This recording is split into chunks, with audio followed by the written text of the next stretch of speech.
नमस्कार दोस्तों, मेरा नाम श्रद्धा है।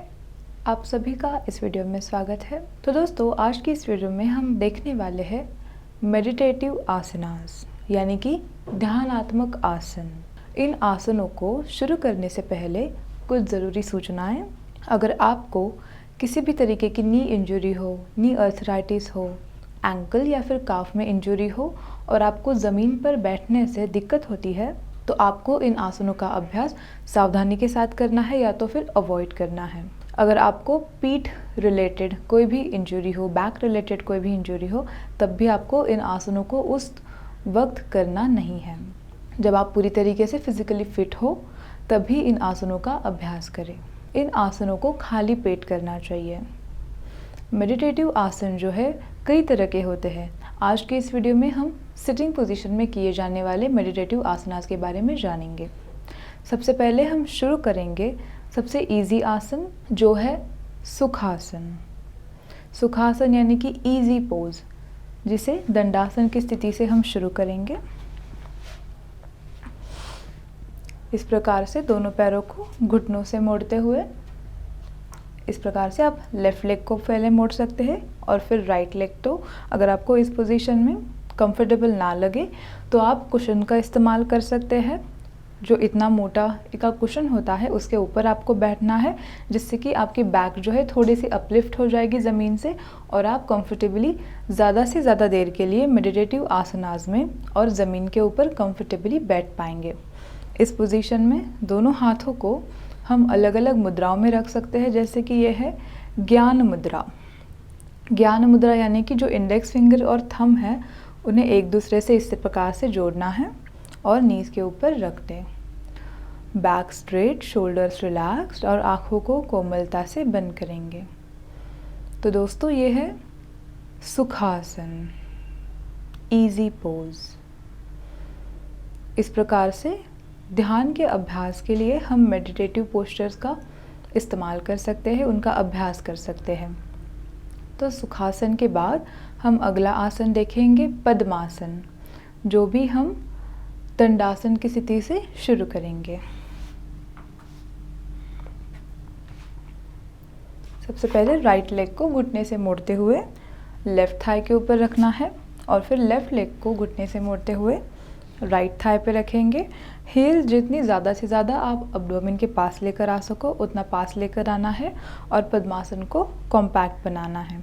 ध्यान रहे कि आपका जो ऊपर वाला पैर होगा लेफ़्ट लेग, उसका घुटना इस तरीके से ज़मीन से ऊपर ना उठा रहे, उसे ठीक से ज़मीन पर रखने की कोशिश करें।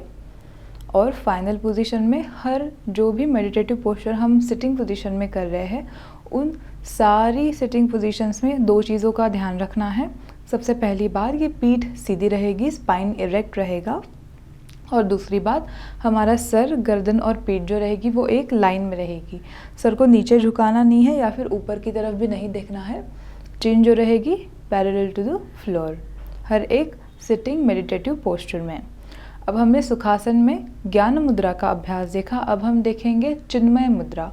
चिन्मय मुद्रा करने के लिए इस प्रकार से ज्ञान मुद्रा करते हैं और फिर जो बची हुई 3 उंगलियां हैं उन्हें मोड़ना है।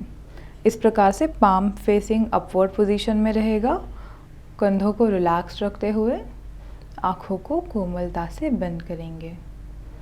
अभी हम बैठे हैं पद्मासन में और हमने हस्त मुद्रा की है चिन्मय मुद्रा। हर एक ध्यानात्मक आसन में फाइनल पोस्चर में आँखों को कोमलता से बंद रखना है। आसन को रिलीज़ करने के लिए आँखों को कोमलता से खोलेंगे। हस्त मुद्रा को रिलीज़ करेंगे।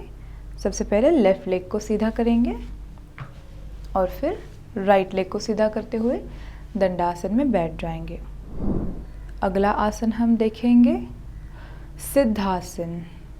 सिद्धासन करने के लिए लेफ़्ट लेग को फोल्ड करना है और हील को ज़्यादा से ज़्यादा शरीर के पास लेकर आए। फिर राइट लेग को फोल्ड करते हुए लेफ़्ट हील के ऊपर उसे फिक्स करना है। दोनों पैरों को वाइड ओपन रखना है। इस प्रकार से दोनों हील जो रहेगी शरीर के पास रहेगी और जो राइट हील रहेगी वो लेफ़्ट हील के ऊपर रहेगी।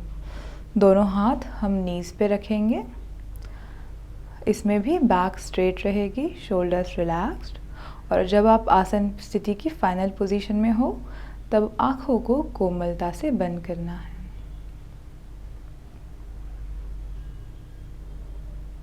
इस प्रकार से हम इस वक्त बैठे हैं सिद्धासन की स्थिति में।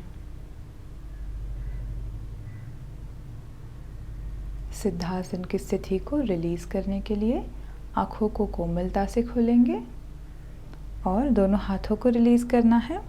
सबसे पहले राइट लेग को सीधा करेंगे और फिर लेफ्ट लेग को रिलीज करते हुए फिर से हम दंडासन की स्थिति में बैठ जाएंगे। तो दोस्तों अगला आसन मेडिटेटिव पोस्चर हम देखेंगे वो है वज्रासन थंडरबोल्ट पोज। इसे हम करने के लिए राइट लेग को घुटने से मोड़ते हुए कंफर्टेबली वेट शिफ्ट करना है राइट साइड की ओर और फिर लेफ्ट लेग को फोल्ड करेंगे। बैक स्ट्रेट रखते हुए दोनों हील्स के बीच में बैठना है और बिग टोज जो रहेंगे वो एक दूसरे से टच में रहेंगे। हाथों को पैरों के ऊपर रखना है, थाइस के ऊपर। शोल्डर्स रिलैक्स, नेक भी रिलैक्स रहेगी।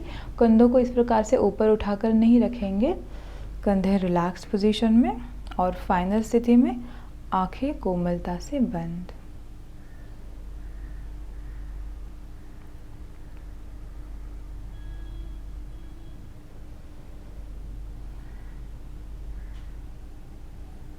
आसन स्थिति रिलीज करने के लिए आंखों को कोमलता से खोलेंगे। अब हम देखेंगे वज्रासन का बैक व्यू। इस प्रकार से वज्रासन की स्थिति में बिग टोज जो रहेंगे एक दूसरे से टच करेंगे और दोनों हील्स के बीच में कंफर्टेबली बटक्स को रखना है और पैरों को कभी भी क्रॉस नहीं करेंगे। दोनों पैर एक दूसरे के करीब ही रहेंगे। इस प्रकार से वज्रासन की स्थिति को रिलीज करने के लिए हम सबसे पहले राइट लेग को सीधा करेंगे और फिर लेफ्ट लेग को सीधा करते हुए कंफर्टेबली किसी भी क्रॉस लेग पोजीशन में बैठ जाएंगे। तो दोस्तों जब भी आप मेडिटेटिव पोस्चर में बैठे होंगे तब आपको, जैसे हमने शरीर को तो देख लिया कि बैक स्ट्रेट रखनी है, शोल्डर्स रिलैक्स रखने हैं, चिन पैरेलल टू द फ्लोर रहेगी, लेकिन हमारा ध्यान जो है, फोकस जो है वो कहाँ रहेगा? तो वो कम्प्लीटली रहेगा हमारे शरीर के ऊपर और हमारी सांसों के ऊपर। हमें अवेयरली बिना किसी दूसरे विचारों पर ध्यान ना देकर केवल शरीर पर ध्यान केंद्रित करना है और शरीर के साथ साथ ही अवेयरली ब्रीदिंग पैटर्न यानी कि सांसों पर ध्यान केंद्रित करना है। मेडिटेटिव पोस्चर्स के फ़ायदे क्या होते हैं? तो आप इनका जितना लंबे समय तक अभ्यास करोगे उतने आपके बैक पेन जो है, बैक रिलेटेड प्रॉब्लम जो है वो दूर हो जाएंगे। ये हमारे लेग्स के लिए भी अच्छा है, जैसे जॉइंट्स है हमारे, एंकल जॉइंट्स है, नीज़ है, इनके लिए भी ये काफ़ी लाभदायक आसन होते हैं। इससे हमारा स्पाइन जो है इरेक्ट पोजीशन में रहता है और बैक हमेशा स्ट्रेट रहने की हमें आदत लग जाती है। और इस आसन से हमारा जो माइंड है वो काम हो जाता है, मन शांत होता है, ब्रीदिंग नॉर्मल होने के कारण, और हमारा ध्यान हमेशा एकाग्र रहता है हमारी ब्रीदिंग पे और हमारे शरीर पे। तो इससे हमारी मेमोरी पावर भी बढ़ती है, स्ट्रेस कम होता है और हमें रिलैक्सेशन भी सिटिंग पोजीशन में महसूस होता है। तो दोस्तों इस प्रकार से आप मेडिटेशन करने के लिए, ध्यान का अभ्यास करने के लिए, या फिर अगर आप सिटिंग पोजीशन में कोई भी प्राणायाम करना चाहते हो तो आप इस ध्यानात्मक आसनों का उपयोग कर सकते हो। अगर आपको ध्यानात्मक आसनों के बारे में कोई भी सवाल हो तो हमें कमेंट सेक्शन में पूछें, और अगर आपको हमारी वीडियो अच्छी लगी हो तो इसे लाइक करें। धन्यवाद।